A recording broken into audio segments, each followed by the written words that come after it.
जैसा कि मेंडल ने अपने रिसर्च के बाद कंक्लूड किया था प्रिंसिपल ऑफ इनहेरिटेंस की नेक्स्ट जनरेशन में फैक्टर ट्रांसफ़र होते हैं।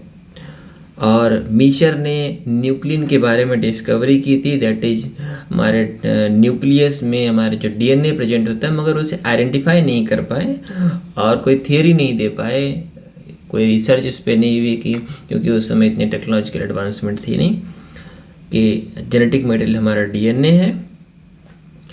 लेकिन जब 1926 में हमारे जो मॉलिक्यूलर लेवल के रिसर्च थे वो थोड़े बूस्ट हुए, कई साइंटिस्ट आए उस पर रिसर्च करना शुरू किए। मेंडल ने तो अपना दिया था, मॉर्गन ने भी एक रिसर्च किया था, वाल्टर सटर ने एक्सपेरिमेंट किया। इन सब के एक्सपेरिमेंट से कुछ चीज़ें तो कंक्लूजन आ चुके थे, कुछ क्रोमोसोम्स की थियरी भी आ चुकी थी, क्रोमोसोम्स और उस पर जीन्स कैसे एक्ट करते हैं, मगर एक कंफर्मेशन नहीं आया था कि जेनेटिक मटेरियल कौन सा है जो कि रिस्पॉन्सिबल है एक ऑर्गेनिज्म से दूसरे ऑर्गेनिज्म में ट्रांसफ़र होने के लिए। तो क्या ऐसा कोई जेनेटिक मटेरियल है जो कोई ट्रांसफ़र होता है? उसके लिए हमारे फ्रेडरिक ग्रिफिन साइंटिस्ट हुए, उन्होंने रिसर्च किया, लेकिन वो ये तो कंक्लूड नहीं कर पाए कि डीएनए ही हमारा जेनेटिक मटेरियल है, बट कुछ कंक्लूजन दिया कि जेनेटिक मटेरियल कुछ हमारा ऐसा फैक्टर है जो कि ट्रांसफॉर्म कर रहा है, और उसके लिए उन्होंने एक एक्सपेरिमेंट किया।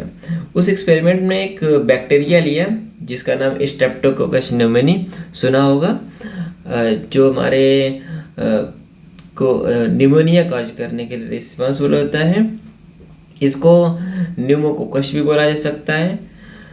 इन्होंने एक कल्चर प्लेट पे इसे ग्रो किया अपने लेबोरेटरी में। कल्चर प्लेट क्या होता है? जैसे हमारे नॉर्मली लैब में होता है, एक पेट्री डिश होती है, वो इस शेप में होती है, लेकिन जो हमारा कल्चर प्लेट होता है वो बिल्कुल इस शेप में होता है, यानी कि फ्लैट। जो हमारा इसका बेस होता है वो फ्लैट होता है। फ्लैट क्यों होता है? इसके अंदर कोई मीडियम डाल दिया जाता है जो कि हमारे बैक्टीरिया कॉलोनी है, जिसके भी हमें ग्रो करना होता है उसके लिए एक सूटेबल इन्वायरमेंट क्रिएट करके देता है। इस पे ये चारों तरफ फैला देंगे और यहाँ पे हम बैक्टीरिया का कल्चर डाल देंगे, जो धीरे धीरे उसे सूटेबल इन्वायरमेंट टेम्परेचर दिया जाता है और वो ग्रो करते हैं। तो कल्चर प्लेट पे ग्रो किया।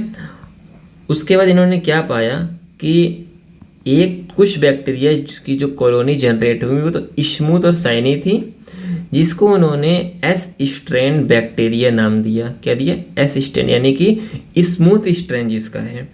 दूसरी जो कॉलोनी जनरेट हुई जो कि वहाँ डेवलप की, वो हमें उस पर रफ स्ट्रेन्स दिखे, यानी कि वो कॉलोनी शाइनी नहीं थी, स्मूथ नहीं थी, रफ थी, इसीलिए उन्होंने उसको नाम दिया रफ स्ट्रेन, आर स्ट्रेन।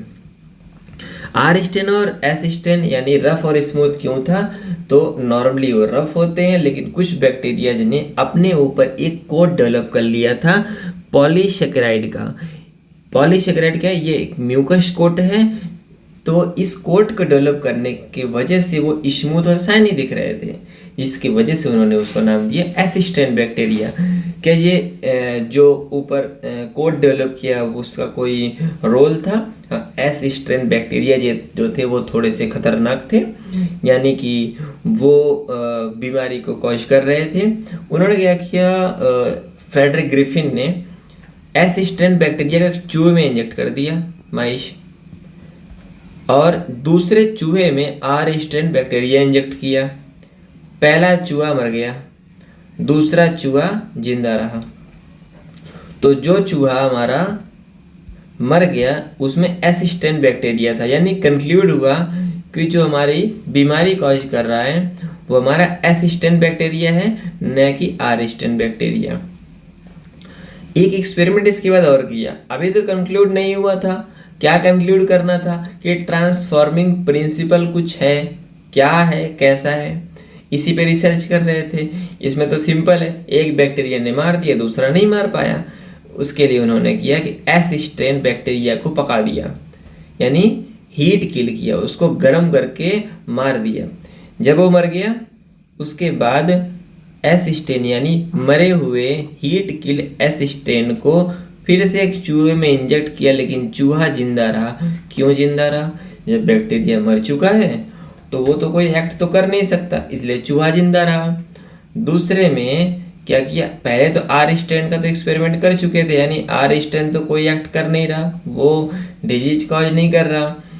लेकिन एक कल्चर प्लेट में या टेस्ट ट्यूब में इन्होंने क्या किया कि एस स्ट्रेन को आर स्ट्रेन के साथ मिक्स कर दिया।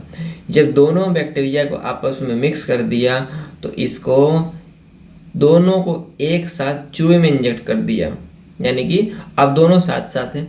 दोनों साथ होने पे हो सकता है कुछ चेंजेस आया हो, यही चेक करने के लिए उन्होंने इसको इंजेक्ट किया था। और इंजेक्ट किया तो पता चला क्या हुआ, चूहा मर गया।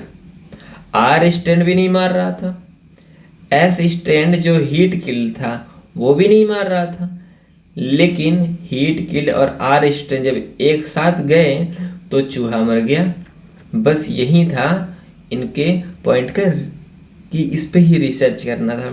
इसका कंक्लूजन क्या निकला कि कंक्लूजन ये निकला कि जो हमारा जो चूहा जो डेड हो गया, इसके अंदर से इन्होंने जो बैक्टीरिया एक्सट्रैक्ट किया वो बैक्टीरिया आर स्ट्रेन बैक्टीरिया नहीं था, बल्कि एक एस स्ट्रेन बैक्टीरिया था।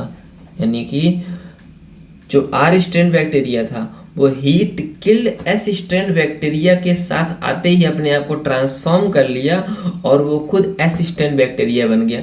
एस स्ट्रेन बैक्टीरिया बनने के लिए करना क्या था कि वो भी म्यूकस सिक्रेट करे और अपने ऊपर इस म्यूकस की एक लेयर बना ले और वो भी स्मूथ दिखने लगे। अगर स्मूथ दिखने लगा तो यानी कि वो एस स्ट्रेन बैक्टीरिया बन गया। तो जो उन्होंने इसे एक्सट्रैक्ट किया, उसकी कॉलोनी तैयार करके चेक किया तो पता चला कि वो एस स्ट्रेन बैक्टीरिया है जो कि उसे एक्सट्रैक्ट किया गया है। तब उन्होंने कंक्लूड किया कि भले ही एस स्ट्रेन बैक्टीरिया मर गया हो, लेकिन उसके अंदर ऐसा कोई न कोई मटेरियल है जो कि ट्रांसफॉर्म कर रहा है, यानी कि भले ही वो मर गया पर वो एक्ट कर रहा है। जब वो एक लिविंग बैक्टीरिया के पास आएगा तो यानी वो काम करना शुरू कर देगा। तो वह उसी को उन्होंने कहा कि वही ट्रांसफॉर्मिंग प्रिंसिपल है।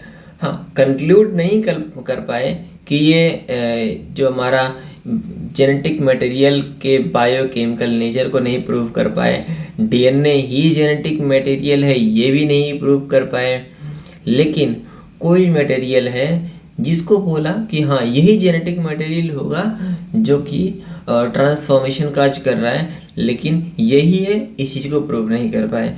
तो हमारे फ्रेडरिक ग्रिफिन का 1928 में दिया हुआ ये एक्सपेरिमेंट बहुत ही इम्पोर्टेंट है और ये हमें आना ही चाहिए। बहुत सिंपल है, कुछ बड़ी बात नहीं है, लेकिन हाँ मोस्टली एग्जाम में पूछा जाता है।